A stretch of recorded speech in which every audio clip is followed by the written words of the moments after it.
Hey guys, let's talk about this update and the tension that happened between Apple and Facebook.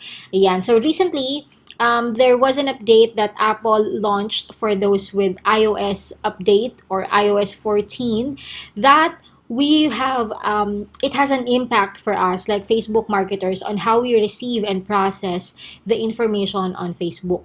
Meaning to say like in a nutshell, parang people can opt out of getting the data. Like, 'di ba, sometimes when you go to a certain website and all that, the algorithm can capture your information, and that's how we really market as well, right? The information that we gather and Facebook gathers for us, we use that information so we can target people directly, right? But Apple has released an update that people can opt out of that. And once Apple did that, actually, Facebook made a counter, like a runaround, kumbaga, a runaround solution or a workaround solution for that particular incident. And that's called the aggravated event measurement. Ayan. So, basahin nyo lang yung mahabang link na yan. But, if you are like me na hindi techie, sometimes it's also hard to understand this jargon na binibigay sa atin ng mga ng Facebook at ng Apple. So, without further ado, let's talk about this and let's settle this on our account. For full disclaimer, this is also my first time that I'm gonna do this. I just followed also a mentor who made his own tutorial of this so that I can pass it to you without so much complication, hopefully, and mabawasan natin yung jargon ng mga Facebook marketers. Okay, so here's what we're going to do. Number one, we are going to go to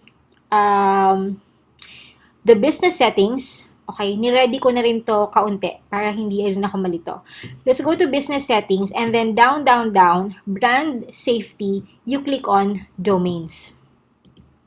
Once you click on domain, you are going to add your domain. So, I added my domain here, bagsparksjoy.com, right? And notice, so pagka na-add mo na yung domain mo, you will notice something like this. So, this will appear. It's red here. Ibig sabihin, this is not yet verified. Now, nung una ko rin tong nakita, this is so techy. Like, oh my God.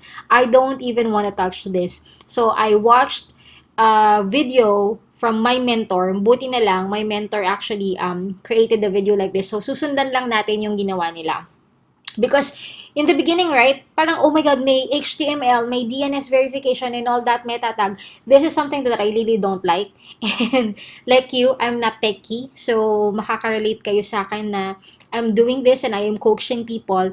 And at the same time, I'm not very, very techie. So, we can do this, guys. Now, what it says here is that you have to go to log in on your domain registrar. Saan mo binili yung domain mo? This domain that I have was actually bought from GoDaddy. So, I'm going to log into my GoDaddy account. And then, eto siya. So, log in ka doon. I'm not gonna show you all the domains that I bought. But this is my GoDaddy account. And then, we go ahead and click on DNS. Or you click on Manage too. And then, once you're there, okay.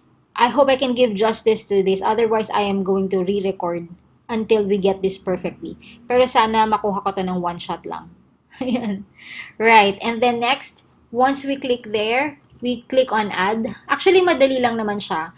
It's just daunting lang sa simula. And then, anong sabi niya? Add TXT record to your DNS configuration. So, we put TXT. And then, we click on @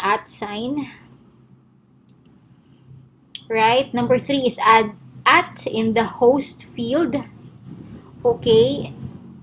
And then in the TXT record, we copy this long code. I'm sorry guys about the noise. And then we put it here. And then we click on save.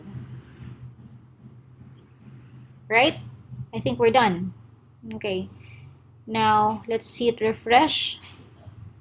And then, let's go ahead and click on verify. Oh my God. Verify. Did it work? Tingnan natin na. Ayun naman siya, no? Pumasok naman siya.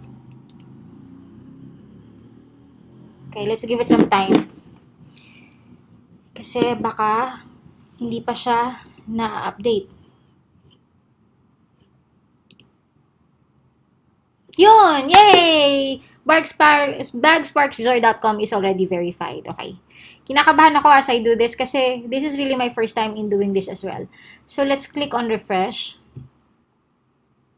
So, I don't wanna re-record kasi sayang oras.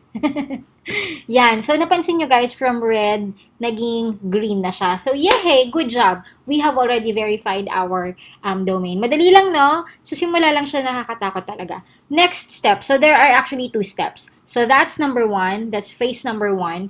And then, the next thing that we're going to do is we will go to Events Manager. So, from here, from this page, you go to Events Manager. So, ito siya. Pagka-click mo nun, mapupunta ka dito sa page na to.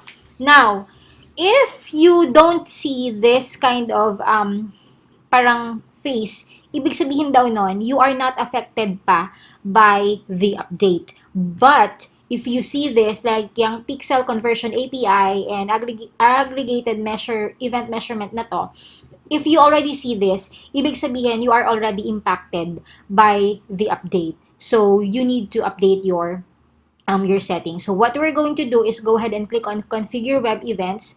This is like the workaround ni Facebook. And then, verify domain.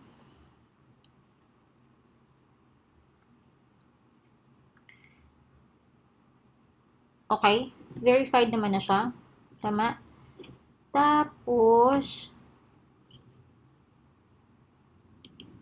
next, once we have actually configured the domain, and then what I did is actually, guys, I paused this video because I need to troubleshoot everything without taking so much of your time. So what I learned is that meron kasing lumabas na error kanina while I am verifying everything. It says no web event to select in this pixel. So what happens is when you have an error like that, what you're going to do is just purchase from your store, and then everything will be set. And just wait for 5 to 10 minutes kasi sometimes it's not verifying just yet. But you have to wait for actually I waited for 5 to 10 minutes before siya nag-complete fire lahat, before siya naging okay. So ngayon, verified na yung domain, which is kanina, hindi ko siya talaga nakita, parang sobrang tagal. So now it's verified. Now, what we're going to do is click on Edit Events. And then we have 8 events that we can fire on this runaround ng Events Manager natin. So, 1 is purchase.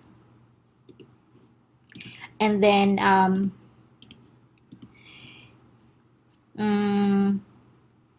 initiate checkout. So, we have 8, right? Add to cart. Look at this. There's also saying high priority or lowest priority. So, you are going to arrange them according to what is your priority, what do you like to happen first. So, you're gonna tell Facebook, of course, everybody in e-com would like to have a purchase first. And then, yung according to the list of importance sa mga events. Ay, may add to cart na. Add payment info. Tapos, so yan, ganyan lang siya. This is the runaround na tinatawag. View content. So, we have already 5, 6 field. Parang lahat na meron, ano?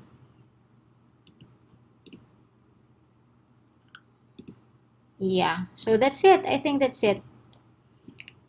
Sa ito. Yan. And then, you click on submit. And then, yes, I understand exchanges, and then click on apply. That's it! Whew!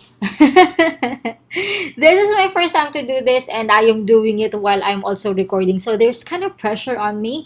But then, there you go. If I was able to do it, you can do it too. Okay? So, let's go ahead and execute. And then, there's always a way naman, right? Whenever there are hurdles in our lives, there are challenges, we can defeat them. Just be consistent at huwag ka lang susuko. Same goes with this iOS um, update wherein Facebook and Apple had clashed a little bit. And as marketers, we need to also follow the runaround because we are using Facebook as our platform to sell and to market to our customers. All right, so with that said, this is a successful video. I'll see you on the next one.